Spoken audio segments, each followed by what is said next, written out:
पिछले एपिसोड में आपने देखा रक्षित ने अदृश्य रणभूमि में अपनी आत्मा के वास्तविक रूप से मुलाकात की और ध्वनि कवच शक्ति प्राप्त की।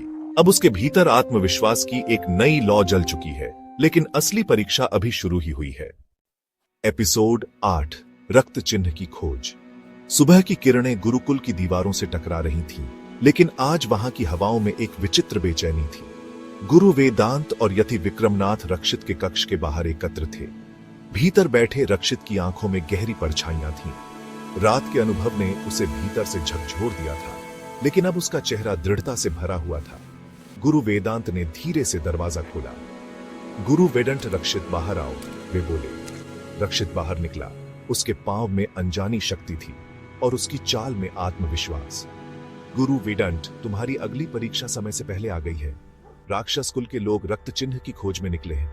अगर वे उसे पा गए तो ये पूरी दुनिया के विनाश की शुरुआत होगी। रक्षित, रक्त चिन्ह? रक्षित ने चौंक कर पूछा। याटी विक्रमनाथ, ये एक प्राचीन शक्ति का प्रतीक है जिसे सिर्फ असली ब्योंडर पहचान सकता है, और वो असली ब्योंडर तुम हो। रक्षित का दिल जोरों से धड़कने लगा, पर उसने खुद को संभाला। रक्षित, कहां है ये रक्त चिन्ह? गुरु वेदांत, नीलगिरी पर्वतों में, जहां आज तक कोई जीवित नहीं लौटा।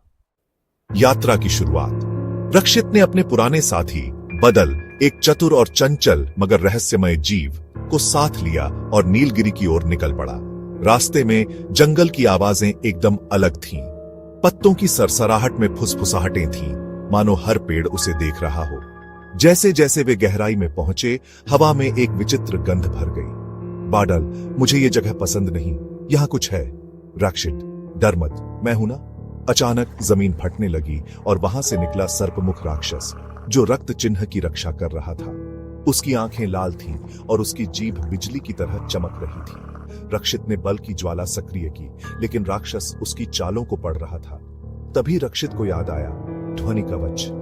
उसने अपनी शक्ति को आंतरिक रूप से केंद्रित किया, और जब राक्षस ने हमला किया, ध्वनि कवच ने उसकी ऊर्जा को उलटकर राक्षस पर दे मारा।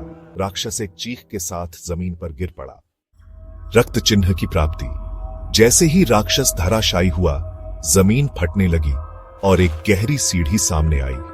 रक्षित और बदल ने सीढ़ियों से नीचे उतरना शुरू किया।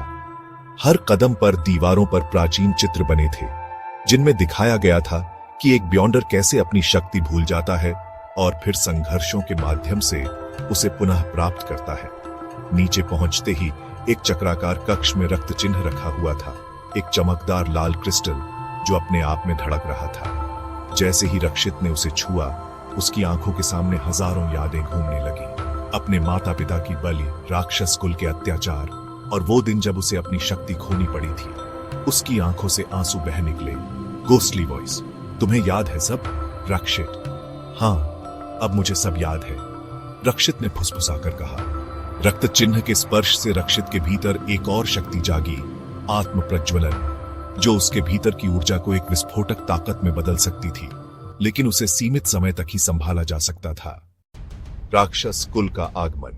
जैसे ही रक्षित ने रक्त चिन्ह उठाया, चारों ओर अंधकार छा गया। राक्षस कुल के 3 योद्धा सामने प्रकट हुए। उनके नेत्रों में घृणा और उनकी चाल में घातकता थी। मेन राक्षसा लड़का, वो हमारे कुल का अधिकार है। रक्षित, अब नहीं, अब ये शक्ति मेरे साथ है। भयंकर युद्ध छिड़ गया। बिजली, आग और छाया की शक्तियां टकरा रही थीं। बदल अपनी चपलता से राक्षसों को भ्रमित कर रहा था, जबकि रक्षित अपनी नई शक्ति आत्म प्रज्वलन का प्रयोग कर रहा था। उसके चारों ओर ऊर्जा की लपटें उठ रही थीं और हर प्रहार शत्रुओं को पीछे धकेल रहा था। लड़ाई लंबी चली, लेकिन अंत में रक्षित विजयी हुआ और राक्षस कुल के योद्धा छाया में विलीन हो गए, कसम खाकर लौटने की धमकी देते हुए। घर वापसी। रक्षित और बदल गुरुकुल लौटे। रक्त चिन्ह सुरक्षित था। गुरु वेदांत ने उसकी पीठ थपथपाई। गुरु वेदांत, तुमने जो किया वह कोई साधारण योद्धा नहीं कर सकता। रक्षित, मैं साधारण नहीं हूं, मैं ब्योंडर हूं, रक्षित ने हल्की मुस्कान के साथ कहा। अगर आपको ये कहानी पसंद आई हो तो वीडियो को लाइक करें, कमेंट में बताएं कौन सा हिस्सा सबसे दिलचस्प लगा, और अगले एपिसोड के लिए चैनल को सब्सक्राइब करना न भूलें। मिलते हैं अगले एपिसोड में, तब तक के लिए गुड बाय।